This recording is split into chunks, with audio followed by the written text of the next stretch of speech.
네, 오늘 우리 주님께 예배하기 위해 이 자리에 모이신 우리 노량진의 교우님들을 환영하고 축복합니다. 우리 옆에 분들에게 이렇게 인사하겠습니다. 복음을 전합시다. 네.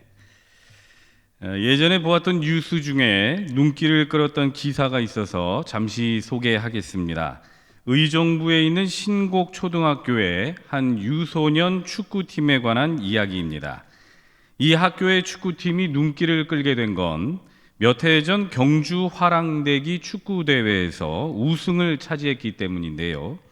초등학교의 축구팀이 대회에서 우승을 한 게 뭐 그리 대단한 일인가 하고 생각할 수 있지만 그 속내를 들여다보면 아주 극적인 사연이 있습니다. 이 학교는 처음에는 축구하고는 너무나도 거리가 먼 그런 학교였습니다. 이 학교의 축구부는 1998년에 창단을 했지만 당시에는 이렇다 할 성적을 내지 못해 창단을 주도했던 감독은 1년도 못 되어서 물러났습니다. 그렇게 존폐 위기에까지 놓여있던 축구부에 그해 12월에 김상석 감독이라는 분이 부임을 합니다. 하지만 그때까지 축구부에 남아있던 선수는 불과 4명에 불과했습니다. 여러분, 축구가 몇 명이 뜁니까? 그렇죠, 11명이 뛰죠. 11명이 뛰는 축구 경기에 선수가 4명밖에 없으니 이거를 팀이라고 말할 수 있겠습니까? 말할 수 없습니다. 새로 부임한 이 김 감독님은 학생들을 스카우트하기 위해서 전국을 돌아다녔습니다. 하지만 연습할 수 있는 운동장도 맨땅인데다가 또 숙소도 제대로 갖추고 있지 못한 이런 축구부에 자기 자녀를 보내겠다는 부모는 거의 없었습니다. 이렇듯 그가 처음 부임했을 때의 상황은 너무나도 열악했던 그런 모습이었던 겁니다. 하지만 이 사람은 포기하지 않았습니다. 선수 한 명을 데려오기 위해서 강원도를 10번이나 넘게 찾아갔고 지극정성으로 선수단을 꾸려서 그들을 돌보았습니다. 지방에서 온 선수들은 숙소가 없었기 때문에 자신의 집에서 함께 생활을 하면서 축구를 할 수 있도록 도와줬습니다. 그러한 노력의 결실이었을까? 신곡초등학교는 이 김 감독님의 첫 시즌이 된 1999년 경기도 대회에서 우승을 차지합니다. 그리고 이듬해인 2000년에는 전국을 제패했고 그 뒤에는 전국대회 우승컵만 20차례 이상을 품는 그런 축구 명문 초등학교가 되었습니다. 지금은 훈련 환경도 전국 최고 수준이 되었습니다. 맨 땅이었던 운동장이 인조 잔디구장이 되고 또 조명 시설까지 갖추게 되었습니다. 또 지금은 선수들도 많이 늘어나서 아주 좋은 환경에서 축구를 하고 있다는 겁니다. 과거에는 존폐 위기에까지 놓였던 축구의 불모지 신곡초등학교가 이제는 전국에서 가장 뛰어난 축구 선수를 배출하는 명문 학교가 되었고 더 나아가 의정부시의 자랑이 된 것입니다. 저는 이 이야기가 우리들에게 주는 시사점이 굉장히 크다고 생각합니다. 우리가 생각하기에 아무것도 할 수 없는 불모지 같은 땅이라 할지라도 우리의 생각과 우리의 마음을 좀 바꾸면 그곳은 생명의 씨앗이 움틀 수 있는 희망의 땅, 기회의 땅이 될 수 있다는 겁니다. 이와 같은 희망을 잘 보여주는 사람이 또 한 사람 있으니 그는 바로 우리가 잘 알고 있는 사도 바울입니다. 그는 복음의 불모지로 여겨졌던 이 로마에 복음이라는 씨앗을 심어서 전 세계로까지 복음의 열매를 거두었던 사람입니다. 여러분, 로마가 어떤 곳입니까? 로마는 복음의 불모지였습니다. 겉모습은 화려했을지 모르지만 영적으로는 너무나도 피폐한 그런 도시였습니다. 바울이 활동할 당시 로마는 아우구스투스 황제가 전국을 통일해서 200년간 평화를 유지했던 팍스 로마나 시대였습니다. 인구가 100만 명이 넘을 정도로 거대한 도시였습니다. 시설면에서도 매우 발달한 실용 도시였고 모든 길은 로마로 통한다는 말이 있을 정도로 세계의 중심에 서 있던 도시가 바로 이 로마입니다. 그러나 종교적으로 영적으로는 아주 혼잡하고 혼탁한 도시였습니다. 로마 사람들은 신전을 세워 그곳에서 로마의 신인 주피터, 미네르바, 주노 등을 숭배했습니다. 이후에는 그리스의 문화를 받아들여서 우리가 잘 알고 있는 그리스 로마 신화에 나오는 그런 그 신화의 신들을 숭배하게 됩니다. 예를 들면 로마의 주피터 신을 그리스의 제우스 신과 동일시해서 그 신을 섬겼던 겁니다.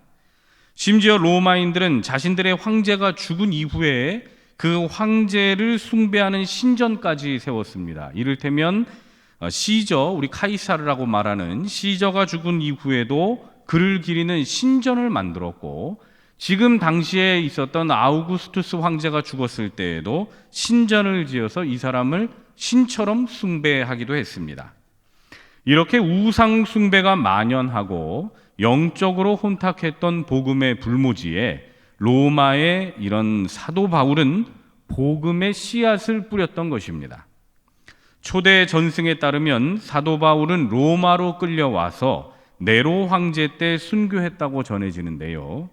그가 얼마나 로마에 복음을 전하고 싶어 했는지 그 심경을 우리는 성경의 기록을 통해 알 수가 있습니다.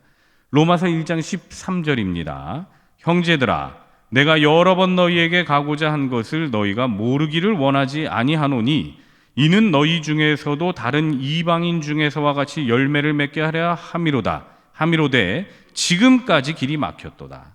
이 말씀을 보시면 너희가 모르기를 원하지 아니하노니라고 말씀하는데요. 이 말씀은 너희가 반드시 기억해 주기를 바란다는 의미입니다. 그러니까 내가 너희 로마 교회에 복음을 전하기 위해 여러 번 가고자 했던 걸 너희가 반드시 기억해 주기를 바란다는 바울의 열망을 이렇게 기록하고 있는 겁니다.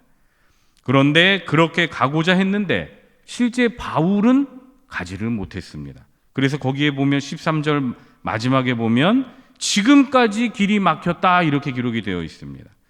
복음을 전하고 싶어서 너무나도 로마에 가고 싶었지만 갈 수가 없었습니다. 사실 사도 바울은 이전에도 여러 번 길이 막힌 적이 있습니다. 다른 교회에도 꼭 복음을 전하고 싶었지만 길이 막혀서 바울은 여러 번이나 가지를 못했습니다. 예를 들면 바울은 데살로니가 교회에 가고 싶었지만 그때는 사단이 막아서 가지를 못했고, 선교 여행 초기 당시에 아시아에서 복음을 전하고자 했지만 그때는 성령이 막아서 이 방문을 하지 못했던 그런 적이 있습니다.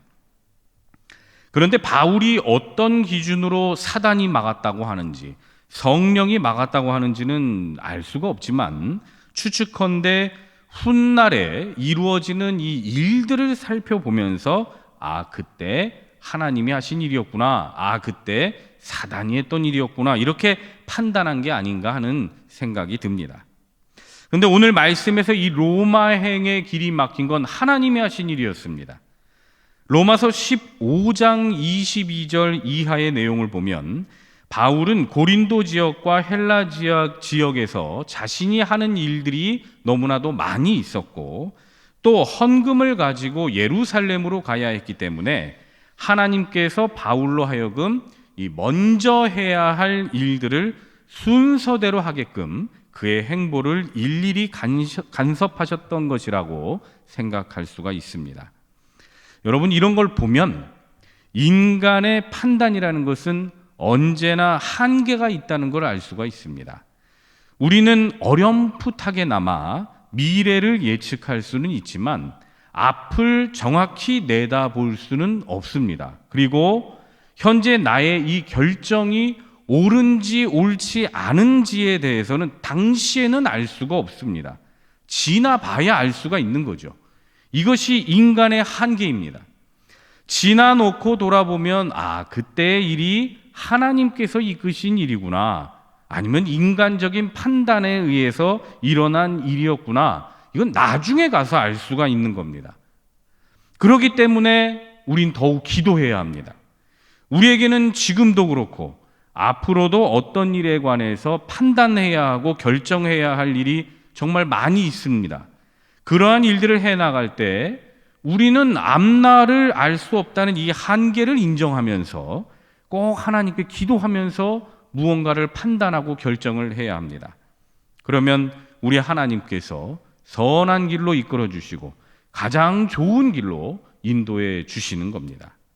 다시 말씀으로 돌아가서 그 다음 이어지는 말씀에서 사도 바울은 헬라인이나 야만인이나 지혜 있는 자나 어리석은 자에게 다 내가 빚진 자다라고 고백합니다.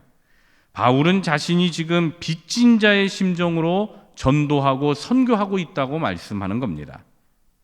여러분, 남에게 빚을 졌다는 건 그 빚을 갚아야 하는 의무가 있음을 의미합니다. 바울은 지금 복음 전하는 걸 무언 꼭 해야 하는 의무로 생각하는 겁니다. 그러면 그가 이렇게 빚진 자의 심정으로 선교를 하게 된 이유가 무엇인가?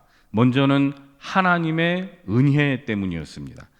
디모데전서 1장 12절 14절에 보면 나를 능하게 하신 그리스도 예수 우리 주께 내가 감사함은 나를 충성되이 여겨 내게 직분을 맡기심이니 내가 전에는 비방자요 박해자요 폭행자였으나 도리어 긍휼을 입은 것은 내가 믿지 아니할 때에 알지 못하고 행하였음이라. 우리 주의 은혜가 그리스도 예수 안에 있는 믿음과 사랑과 함께 넘치도록 풍성하였도다. 아멘.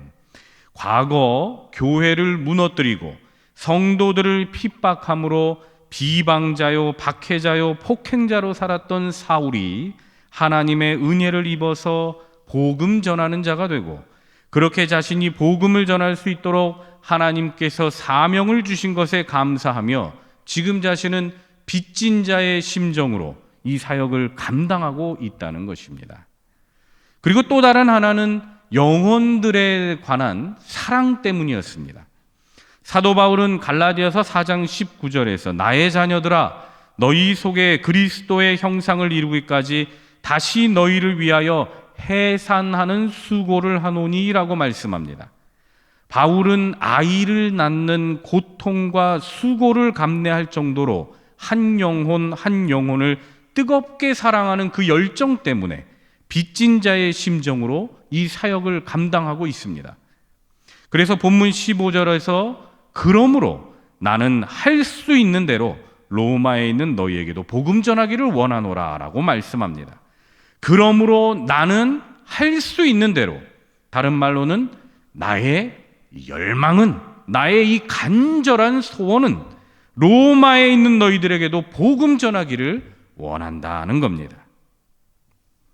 우리 사랑하는 노량진의 교우 여러분, 바울과 마찬가지로 하나님의 은혜로 구원받았고 그 은혜 아래에서 살고 있는 저와 여러분들은 바울과 같이 복음의 빚진 자들입니다.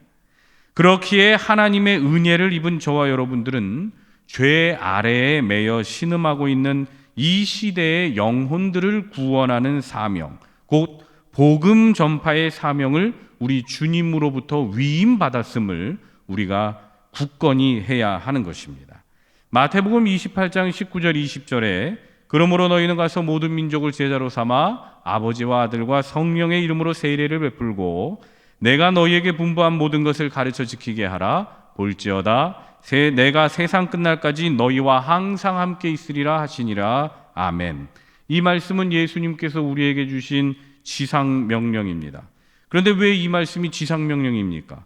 지극히 높은 명령, 더할 수 없이 가장 높은 최상의 명령. 왜 이렇게 말하겠습니까? 그것은 우리 예수님께서는 하나님의 은혜 받은 자들에게 이러한 사명을 위임하셨고 우리들은 그러한 주님의 뜻을 따라 복음 전파의 의무와 책임을 다해야 할 그 사명이 있기 때문에 그렇습니다. 그러므로 우리의 모든 삶은 이 사명으로 귀결되어야 합니다. 그것이 지금이든 나중이든 내가 어떤 직업을 가지고 살든 내가 어느 나라에서 어느 도시에서 살든 내가 누구를 만나 어떤 가정을 이루며 살든 내가 어느 교회에서 누구와 함께 신앙생활을 하든 우리의 모든 삶은 이 사명에 귀결되어야 합니다. 여러분들은 어떤 목적을 가지고 사십니까? 어떤 인생을 살고 계십니까? 각자 모양도 다르고 살아가는 모습도 다르지만 여러분들이 어떤 모습으로 살더라도 주님의 이 명령, 지극히 높은 이 명령이 우리들의 삶이 되어야 한다는 것을 잊지 마시기를 바랍니다. 돈 많이 버셔서 복음 전하는 데 쓰십시오.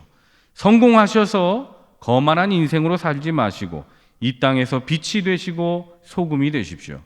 행복한 가정에서 행복한 가족들과 주님 전하는 삶을 살아가십시오.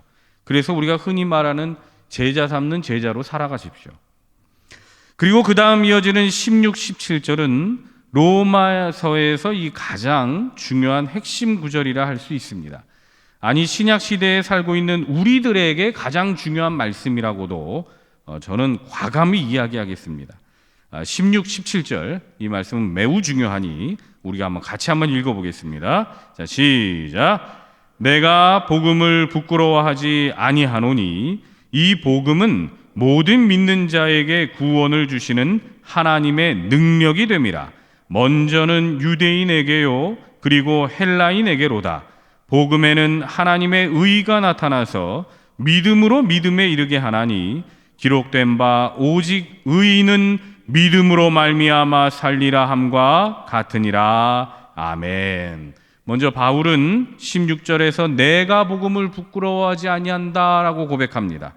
이 말씀은 나는 복음을 자랑스럽게 여긴다라는 말씀입니다. 그런데 이 말씀은 뒤집어 생각해 보면 사울이 살 당시나 지금 우리가 살고 있는 지금 이 현재나 어떤 이들에게는 이 복음이 부끄러운 것으로 여겨지는 그런 사람들이 있다는 걸 알 수가 있습니다.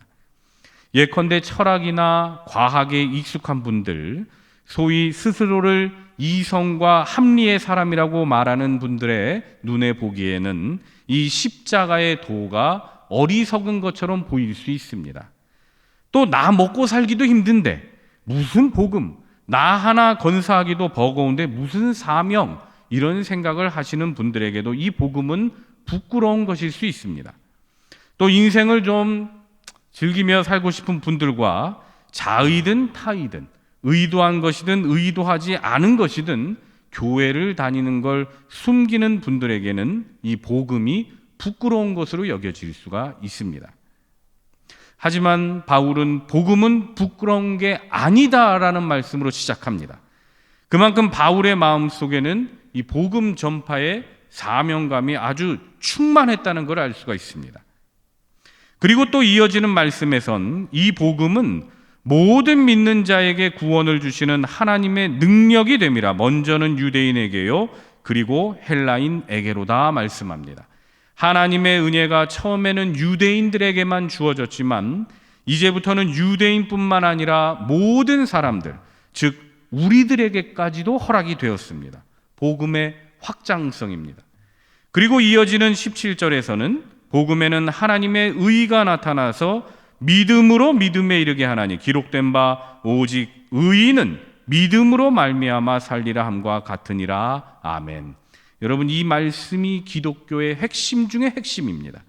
기독교에서 가장 중요한 사상 한 가지를 말하라고 하면 이 구절을 떠올리시면서 이신득의라고 말씀하시면 됩니다. 저를 한번 따라해 봅니다. 이신득의.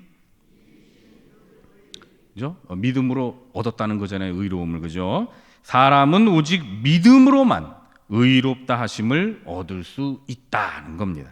거꾸로 말하면 의롭다 하심을 받는 것, 칭의의 유일한 조건은 복음을 받아들이는 믿음밖에는 없다. 사람이 이 믿음을 갖게 되면 그때부터는 하나님과의 관계가 완전히 바뀌게 되는데 그때부터는 하나님의 사랑하는 자녀로 살게 됩니다. 오직 믿음입니다. 저를 한번 따라해 볼까요? 오직 믿음. 다른 게 없습니다. 오직 믿음입니다. 그렇게 믿은 우리들에게는 복음 전파의 사명이 있다는 걸 잊어서는 안 됩니다. 사실 현실적으로 생각해 보면 요즘에는 전도하기가 너무나도 어렵습니다. 지난 몇 해간의 코로나로 인해서 요즘에는 복음을 전하는 행위 자체가 굉장히 어렵습니다. 전도 용품을 들이대면 혹시라도 무언가에 감염될까 받지 않는 분들도 계시고, 그리고 전도하러 어느 건물에라도 들어가려면은 뭐 고발을 한다느니 경찰에 신고를 한다느니 오만 가지 소리가 다 들려오는 시대입니다. 이제는 아파트 단지에 출입을 할 수가 없습니다. 그러다 보니 복음을 전하기는커녕 교회에 다닌다는 말조차 꺼내기가 힘든 요즘입니다. 그야말로 우리가 사는 이 땅이 마치 복음의 불모지가 되어버린 듯합니다. 그렇기 때문에 우리는 이 땅을 바라보면서 기도하고, 그렇기 때문에 더 복음을 전하려고 해야 합니다. 그 어떤 상황에 처해 있다 할지라도 우리는 복음 전하는 사명을 잊어서는 안 됩니다. 우리는 상황이 되기 때문에 복음을 전하는 게 아니라 그 어떤 환경에 처해 있더라도 복음을 전하는 이 막중한 사명이 있는 자들이기 때문에 이 사람들을 그들을 위해서 복음을 전하는 것입니다. 여러분, 사도 바울이 상황이 좋아서 로마에 가서 복음을 전하겠다고 하신 줄 아십니까? 그렇지 않습니다. 이 사람은 죄인 신분으로 로마에 끌려갔습니다. 언제 어느 때 자기 목숨이 날아갈지 모르는 상황이었고 자유도 없는 몸이었습니다. 하지만 그는 현재 자기가 처한 이 상황과는 관계없이, 자기 자신의 신분과는 관계없이 오직 예수 그리스도를 전하겠다는 이 일에 생명을 바쳤습니다. 그리고 이 사람이 어떤 대단한 일을 한 것 같지만 실은 로마에 가서 한 일이 거의 없습니다. 그저 편지 썼습니다. 감옥에 갇혀서. 그런데 그것이 지금의 우리들에게까지 복음이 전해지게 된 겁니다. 여러분, 우리도 이러한 사도 바울의 모습을 본받아서 우리의 주위의 상황의 변화와는 상관없이 우리가 할 수 있는 대로, 우리가 할 수 있는 만큼 복음 전하는 사역에 충실하면 되는 겁니다. 복음은 내가 여유가 생기면 전하는 게 아닙니다. 복음이란 내 상황에 맞춰서, 내 기분에 따라서 전하는 게 아닙니다. 복음을 전하는 건 하나님이 내게 맡겨주신 사명이기에 그 어떤 상황에 처해 있더라도 죽어가는 한 생명을 살리는 고귀한 일이기에 전하는 것입니다. 복음 전하는 건 교인 수를 늘리기 위해서, 교회 배불리기 위해서 하는 수단도 아닙니다. 복음이란 영원한 죽음에 빠질 수밖에 없는 사람들을 영원한 생명으로 끌어내는 하나님의 구원 사역이요, 곧 죽을 사람들을 생명으로 건져내는 귀한 사역임을 여러분 잊지 마십시오. 앞서 읽었던 16절에서도 사도 바울은 이 복음은 모든 믿는 자에게 구원을 주시는 하나님의 능력이 됨이라, 먼저는 유대인에게요 그리고 헬라인에게로다 라고 말씀합니다.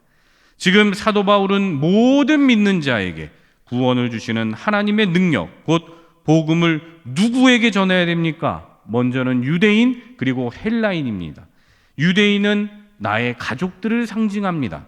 내 가족에서부터 시작해서 지금 내 주위에 있는 이웃들, 나와 항상 함께 살아온 사람들, 내 친구들, 그렇지만 아직까지 복음을 받아들이지 못해 방황하는 사람들, 그 사람들에게 복음을 전하는 것이 가장 중요한 일이라고 고백하고 있는 것입니다. 여러분, 눈으로 보이는 것만 보고 미리 포기하지는 마십시오. 하나님 눈에는 불모지가 없습니다. 하나님 눈에는 이 세상 그 어느 곳이라도 복음의 땅이요, 희망의 땅이요, 생명의 땅입니다. 우리 주위를 바라보면서 낙심하거나 낙담하지도 마십시오. 의기소침해할 필요도 없습니다. 모래밖에 없는 광야에도 나무는 있습니다. 꽃도 있습니다. 그곳에도 생명은 있습니다. 이 시간 함께 모인 우리 노량진의 교우님들은 불모지 가운데에서도 복음 전하는 사명을 지켜나갔던 이러한 사도 바울의 모습을 본받아서 할 수 있는 대로 최선을 다해서 복음을 전함으로 우리 하나님으로부터 착하고 충성된 종이라 칭찬받는 교우님들 다 되시기를 주님의 이름으로 축원합니다. 기도하겠습니다. 너희는 가서 모든 민족을 제자로 삼으라 말씀하신 하나님, 우리가 어디에 살든 무엇을 하든 이 사명을 잊지 않고 살아가게 하시고, 그리하여 우리의 가정 속에서 선교사, 일터 속에서의 선교사로 살아가므로 많은 이들을 구원의 길로 들어서게 하는 귀하고 복된 성도들로 살아갈 수 있도록 인도하여 주시옵소서. 예수님 이름으로 기도드립니다. 아멘.